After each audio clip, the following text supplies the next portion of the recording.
Caio, o que você destaca para a gente aí da fala do presidente? Em primeiro lugar, aí cumpre parabenizar, né, o jornalismo da PAN, especialmente o professor Augusto Nunes, né, por essa entrevista exclusiva com o presidente, fazendo aí um balanço de escopo bem amplo aí desses 100 primeiros dias de governo.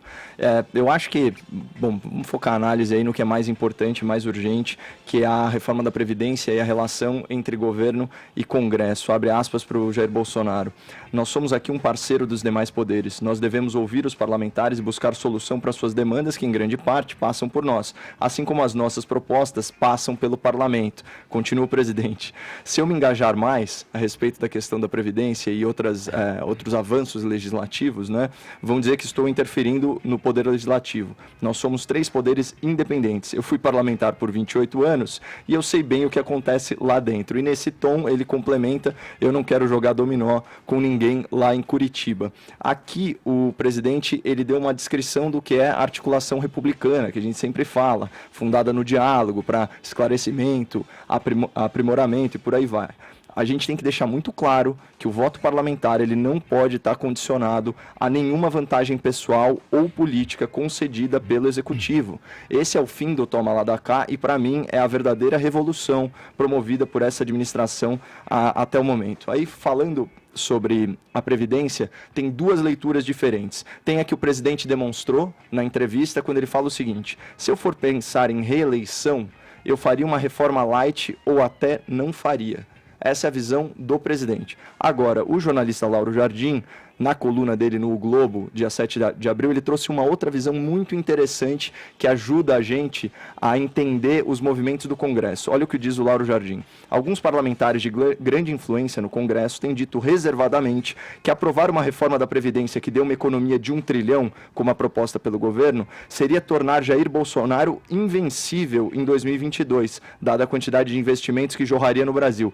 Por isso, estrategicamente, avaliam que passar uma reforma entre 500 bilhões e 600 bilhões seria mais adequado. Olha a loucura. Os caras estão condicionando o voto, certo?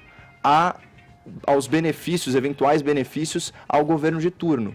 É meio aquela história do quanto pior, melhor. Você torce contra o Brasil e você vota para prejudicar o cara lá na frente. É assim que funciona a política brasileira e por isso que a gente tem que colocar os 2 pés atrás quando a gente fala em articulação política nos moldes antigos. Aí, o outro ponto que eu gostaria de destacar sobre essa questão da Previdência é o modus operandi da oposição, uma tecla que eu vivo batendo aqui, que é a da obstrução, desinformação e diversionismo. O Jair Bolsonaro ele comentou a covardia inata aos parlamentares em relação à opinião pública e à sua própria reeleição, citando um caso dele próprio. Aqui, abro aspas de novo. O PT é especialista em fazer isso. Em 2002, quase perdi o mandato. Uns 60 parlamentares perderam.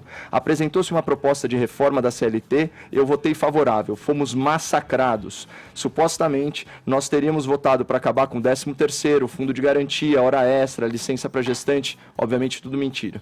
E para explicar isso daí, era quase impossível, porque PT e PCdoB, juntos com os sindicatos, fizeram uma campanha massiva na internet, nas escolas, em trens no Rio de Janeiro. A gente via nas estações mais movimentadas o pessoal panfletando. Quase perdemos o mandato. Não é fácil lutar contra um partido que ainda tem capilaridade e torce para o quanto pior, melhor. O que é isso? É a velha estratégia da desinformação. Antes era feito com panfletagem nos trens do Rio de Janeiro. Hoje em dia é feito na internet. É falar que a Previdência não tem déficit. É falar que a desvinculação das receitas da União é o mecanismo responsável pelo déficit. É falar que se as grandes devedoras do INSS quitassem as suas dívidas, o problema estaria resolvido. Isso é tudo mentira. Então, a gente tem a mesma situação, o mesmo modus operandi de 2002 é o modus operandi de 2019. Para fechar, queria falar aí sobre projetos simultâneos, né? O Augusto Nunes teve a seguinte colocação no finalzinho da entrevista: eu acho um erro o Congresso alegar que não pode discutir 2 projetos importantes ao mesmo tempo. E a análise do Bolsonaro: quem está trabalhando na reforma da Previdência nas próximas 3 semanas são só 10% do efetivo da Câmara. Está se referindo à CCJ e à Comissão Especial. O restante, 90%, poderia estar fazendo outra coisa. Então, aproveitando aí o ensejo, eu convido os parlamentares a fazerem outra coisa, porque o Brasil não pode ficar parado esperando o velho toma lá da cá de vocês.